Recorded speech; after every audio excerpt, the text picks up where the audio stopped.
I'm speaking with Mrs. Doris Brinkly Kinsell, who's one of the first stewardess who flew with Pan Am. And so, Mrs. Doris, you talked to me a little bit about your experiences flying with Pan Am. When did you first begin flying with them? Oh, I'd love to tell this story. That was back in 1944 in April. The war was blazing in Europe, and the ladies were invited to, or asked to, do whatever they can for the war. And Pan American was taking females, so I applied and was one of the first group of 12. There were 7 taken and needed so badly until they were put right to work. They'd worked for other airlines, and so they were put right to work. But the second 12, which I was in, had to go in training. So at that time, Coconut Grove is where Pan American had one of their buildings, and they put Mr. McCorkadale down for training these 12 to be on flight. And about a month, we were on the line flying. Coconut Grove, is that in Miami? Yes, that's down close to where the Clippers came in on Biscayne Bay, Pan American Clippers. And I knew it well because I lived in the area. So it was convenient for me just to go down there. I love to go down there and watch the Pan American Clippers come in. Just a thrilling day. Now, were you living there? Is that where you were living prior? Yes, I was living there, and I worked downtown Miami at the time. Okay.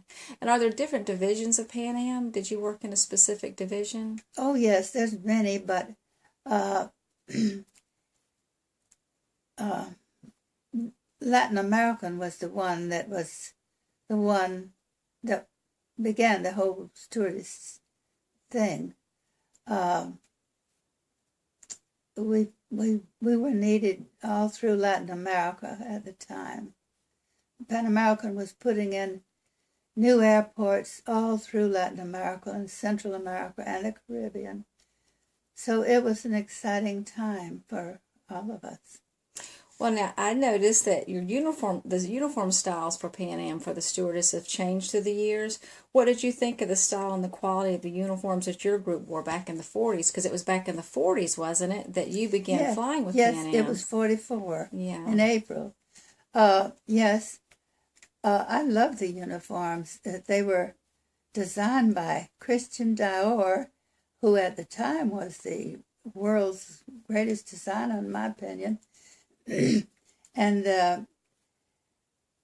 they were so practical, just so very, very practical. Even on our longest flights, Pan American flight to Buenos Aires, they were practical, they were comfortable in any weather, because we flew from New York to Buenos Aires, crossing the equator, so it had to be very practical and very comfortable. So you were cool in them? Cool enough, cool enough, and and they stayed clean. You could spill black coffee on them, and you could just wipe it off. Now, back then, I don't think you wore nylons, did you?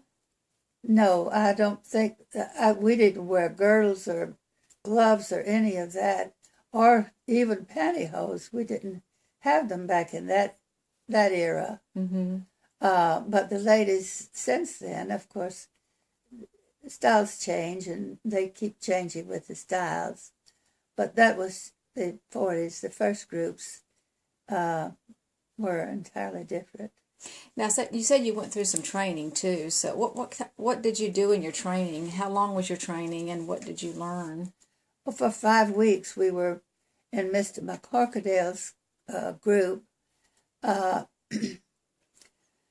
We learned the terminology of the airplane, like the different parts of the airplane, and we were being taught Spanish by Mr.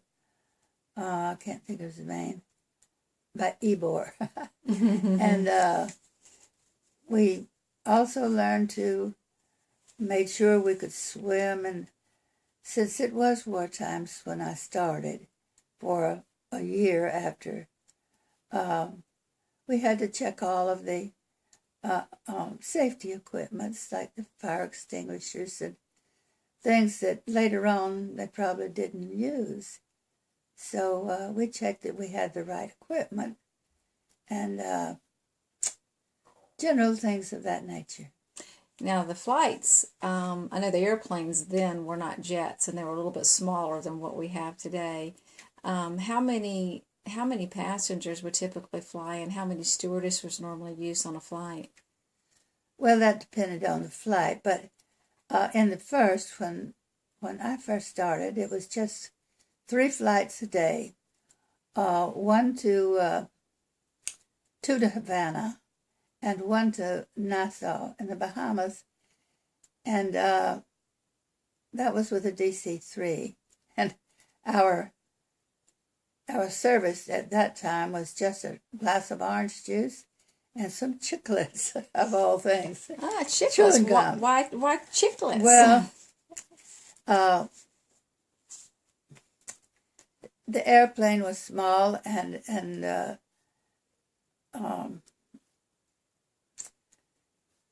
they weren't pressurized, were they, back then? No, they weren't pressurized. So often the ears hurt when you ascend and descend. So chewing gum stabilized the ears, and it was just what we did.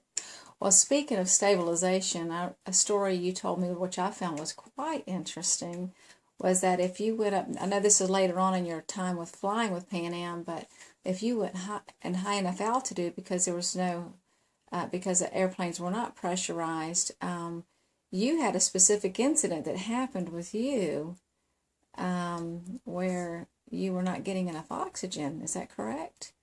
Well, yes, but I was unfamiliar with the plane, and I had been sent over to Brownsville, Texas, and was on a flight that I didn't ordinarily go on, and there was no passengers, and it was a night flight. That was after the first year, and I realized that I was getting tired, exhausted, and freezing. Put a blanket around me, and I still was not comfortable. So I looked up in the cockpit to see what was the problem, and there they were with their oxygen mask on, and they couldn't believe that I didn't know how to put an oxygen mask on. Oh my goodness! But anyway, I learned, and that was, I only stayed in Brownsville for a short time before I was sent back to Miami. You didn't realize what was going on, though, did you? No, I didn't. You didn't have enough oxygen. Is that correct? That's correct. We were flying from Brownsville to Mexico City, and it was at night, and it was all so unfamiliar to me. Mm-hmm. On the port side, we had Popocatépetl, or the big high mountains and ice. So it was a eerie but interesting time to be flying. It was actually during World War II, wasn't it? Yes, that part was. And in Miami, being war times, we didn't, or Pan American didn't illuminate the field because of our being war times and having our enemies right off of our shores, like the submarines and a lot of dangerous things. So it was a different time in our world. Well, because it was during World War II, and you said there was no night flying. Is that correct? Well, the way I remembered, we had to be out at the airport on 36th Street at 4 o'clock in the morning. Mm-hmm. Now that's a story in itself, because getting out there. And Miami was a small town then. It wasn't the city that it is now 70 years later. Mm-hmm. So I had one time when I had to hitchhike, and I took my little suitcase and walked about 3 blocks and sat down in the middle of Old Dixie Highway. And I knew that the next person was going to take me to the airport. So a car came by shortly thereafter, and he did take me down to 36th Street, where I could get a direct lift down out to the 36th Street airport. And he fortunately had been a mechanic with Pan American, and we talked on the way down. And he said, well, your plane isn't going out for quite a few hours because I've worked on that plane, and it'll be a few hours so you don't have to hurry. But that was the way it was back in those early days of me with Pan American. Well, now, since this is during World War II, there was something that you all did called the ringing of the bell. Yes. And what was the purpose of that? And what was that? Well, usually on flights down as far as the Canal zone, there may be convoys or something that the passengers classify that was not to be shown to the world. So the captain would ring the bell in a special ring, and then I quickly would close the blinds on the airplane so the passengers couldn't see. Well, on those flights, too, you also had a couple of celebrities that you came in contact with or close contact with. Who were they? Oh, we did. We had lots of celebrities. On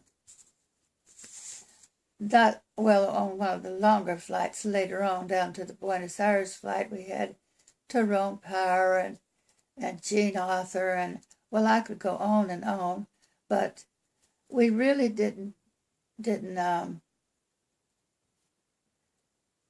bother with getting any signatures until later. And later, I flew for 3 years, so later in the flights, we had generals, and I did ask the general if he would sign my short snorter. And he said, of course I would love to, but this is the man you want. And that was a young man, and he said, the general said he is the number one ace in the European phase of the war. Of course, I was interested in that. So they signed my short snorter. Well, just for those who don't know what a short snorter is, why don't you tell us what one of those are? Oh, a short snorter in those days were a roll of dollar bills or monies from the various countries. Say if it were from America, then we had a dollar bill. But if it were from Guatemala, we had a quetzal, I think was the name of their money, and they would sign that. And therefore, you then rolled it up and taped it together. And they call that a short snorter. Oh, that's interesting. Well, it sounds like you had a lot of routes in South America. Your route involved South America and Central America. Did you fly at all in North America? No, well, only into the ports, such as New York and Miami and New Orleans and Brownsville, Texas, were the ports that the Latin American division flew in. Of course, the other divisions flew in their own areas. So what was your division? I mean, what are the different locations in South America and Central America that you would fly into? Oh, well, let's see. Well, we'd fly from Miami to Camagüey, Cuba, and from there to Puerto Rico.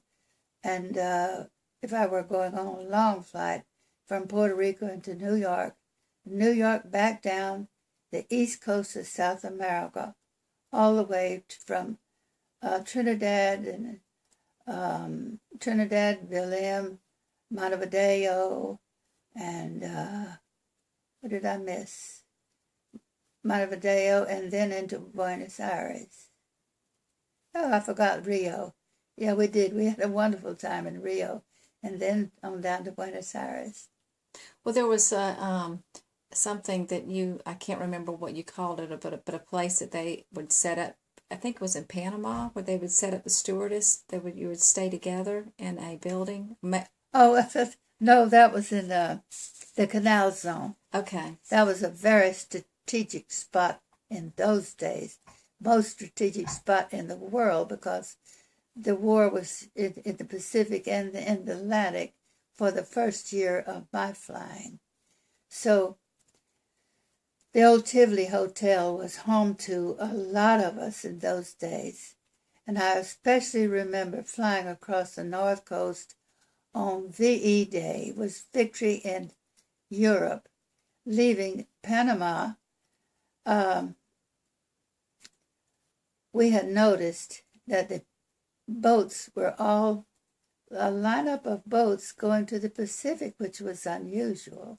So we talked about it. Something big had happened.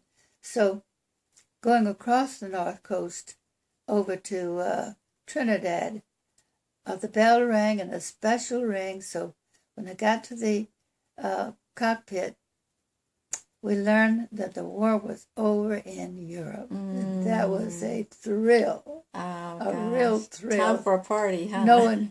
Knowing that I had family on both sides, the Atlantic and Pacific, and it was a long flight across the North Coast and a long flight back the next day. Mm-hmm. So getting into the Tivoli Hotel, I was completely washed out, tired. So everybody was celebrating, but I was going to bed. So I went right to my room and went to bed. And a funny thing happened. About the time I got really good asleep, my door flew open and the bright light, overhead light came on. And this young man who had a snootful, he said, "You're going to get out of my room. I've had this engaged for a month. You're getting out." And I said, "Listen, buddy, go find your room. Go find your room. I'm tired." And he left, turned the light off, and closed the door. And about sometime later, the door flew open, the light came on, and he said, "I beg your pardon." I said, "All I ask you is leave and get your room." So that's the way it happened there. Oh, my goodness. That is a funny story. You had a few funny stories I had actually a lot that of happened. funny stories. Yeah, I remember one you told me about. Speaking of funny stories, you were on a flight and a passenger needed to go to the restroom, and he had a question for you. And what was? Well, a passenger came up and said, "Stewardess, I think that you have a sick man up here in front of the. Would you please come up?" So I took my airsick bag and I went up as quickly as I could. And this strange man was looking around, and I asked him if he was sick in a couple of languages, and he didn't respond. So I opened the bag and I gave it to him for him to vomit in. And when I did, he was looking down at his pants and about ready to unzip it. And I said, no, the toilet. So he understood and was ushered back to the toilet. Oh my gosh! I'm sure you stewardess had fun with that one. We did. Well, there was only one on that flight. On the DC-3, there was always one. On the DC-4, there were two. And the old Boeing, I think there was just one on the old Boeing down to the Canal Zone, where we stayed at the Tivoli. Well, I know you have a few funny stories, but you also had a couple dangerous encounters that took place. Yes. While in flight. We try not to think of it, but we did have some dangerous encounters. Well, there was one that was near the Panama Canal. What nobody in those days, they, Albrook Field was the American Army base. They intercepted us 40 minutes out. 40 minutes out, no one flew over the canal itself. So they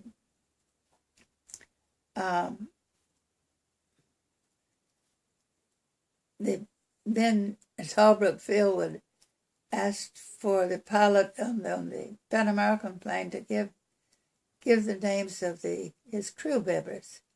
So usually they would give the name of the first officer, the second officer, the third officer, and then say 2 stewardesses or 1 stewardess, whichever.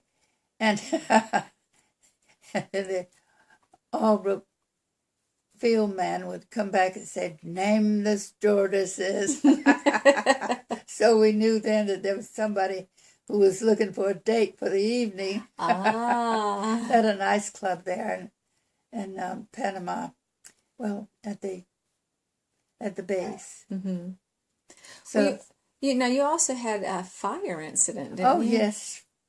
Well, that was years later. I flew for 3 years, and over one of our flights, I don't remember which one, everybody smoked in those years. There was cigarettes, and it was always cabin full of smoke, and ashtrays. But this night of the fire, it was during the night, and everybody was sleeping, but I was sitting back there just smelling this unusual smell for a cigarette fire. So I started looking and found a fire at the water, where we got water. Mm-hmm. Somebody had dropped a cigarette down on some of the cups that were just burning. So that was scary. And 2, through Central America one time, the door flew open. And that scared me. That could suck someone out, can't it? Yes, I heard that there had been a steward who had been sucked out in that area. Mm-hmm. So that was a couple. And then on the DC-3 over in Havana, we arrived in, I don't know, the usual time was about 45 minutes, and then flew around the tower for about an hour and a half, and the passengers were getting really hot, very, very uncomfortable. And I learned from the pilot that the landing gear was stuck. And they didn't know if it had come down or not. So they went around a few times more. And then we were told to prepare for a crash landing. I was told to prepare the passengers for a crash landing, which was very scary. But glad to say we landed with the landing gear down and all was well. As far as, well, that's a good ending to a very scary incident, that's for sure. It is. And when you landed, now, some of those terminals, you just had grass landing, didn't you? Well, that was at Rancho Boyero. That was in Havana. Oh, okay. They didn't have... They just had the grass landing there for a long time. And later, in my flying days, they had another airport after a year or so. Well, the story that you told earlier where you had a flat tire and you had someone pick you up and take you to the airport. You remember that story that you just recently told? No, I changed that tire at 3 o'clock in the morning.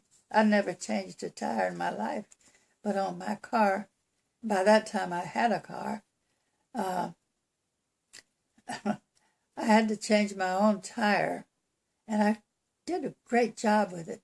The only thing was I didn't know how to get the car off of the jack. So that was a bit of doing, but I got it done and got out there by 4:30. You got to work by 4:30. Right. Well, the time that there was one morning you said you got there and there was nobody there but like one or two. There was only like a two. Few in those first days. There were only a few people out there at the airport.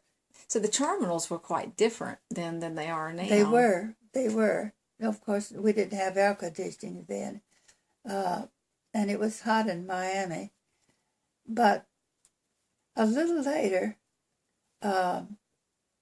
Venezuela put in a new, beautiful airport, all air conditioned. Nice. So that was very, very nice. And Pan American got one in Miami later. But those days were different than the ladies have today, or even back 20 years ago. It's hard to imagine with the uniforms that you all were wearing and being on those airplanes with no air conditioning. You must have gotten very hot. No, well, only in the cases like flying around in Havana, that was different. Mostly it was comfortable. Mm-hmm. Mostly it was very comfortable. And two, we didn't serve the meals as the later stewardesses did. The first 3 years, being wartimes, and well, of course, the war was over the first year I was flying, but Pan American got bigger planes. When I was flying, they were all land planes that I flew in.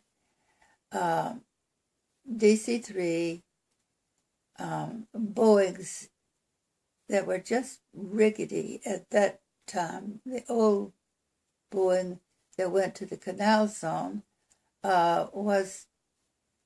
had 4 booths, regular booths. Mm-hmm. With a row, that was 4 booths on the starboard side and a row of seats on the port side. And we seldom had many passengers in those days. So it worked out fine, but they were old planes. I never flew in the Clippers like the China Clipper. And I would go down and see them, but down on the bay, but I never flew with them. I never worked on them. Well, I saw a really cute picture of you holding a little kitty cat while you were a stewardess. Very, very pretty picture. So did you all take animals on the airplanes at that time? Oh, we did. Absolutely. I have a funny story. There was a man who was standing with, the 2 of us were standing back in the galley, and he said, I could swear I heard little chickens. And I said, little chickens? And then I laughed and I said, well, I do too. And actually we do have little chickens in the baggage compartment. And we may have other critters that we don't carry up with the passengers. Oh my goodness, that is cute little chickens. Yeah. Oh, well, it sounds like you had a great time at the time, during that time of your life when you were a stewardess with Pan Am. We had a great, great time. There was always the Haraguan Hotel to go to. We looked forward. It was brand new. That was in Dominican Republic. And the Dominican Republic at that time was called Ciudad Trujillo because Trujillo was the dictator. And I have stories about that, which I won't go into now. I did have the pleasure of seeing Trujillo's mahogany house. Oh, And nice. it was when Doris Day was singing Que Sera Sera. And my friend went with us, and we went with Trujillo's son to the mahogany house. That was a wonderful evening, I remember. Just lots of things like that. We rode Trujillo's horses, which I have pictures of. And I have a great many pictures that are just too numerous to haul out, to tell you the truth. But I do have some that we can put with our, with our story. Mm-hmm.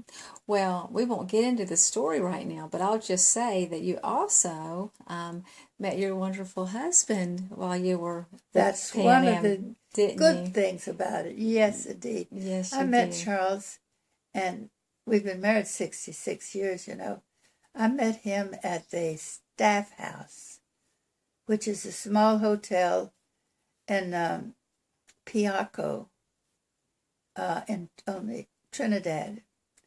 And it was just something that was very unexpected for me, because I thought that, well, both thought we were engaged to somebody else. And it turned out that we got married.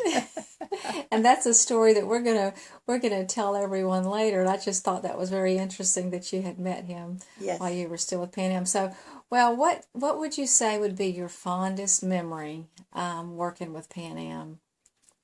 Oh, there's just so many.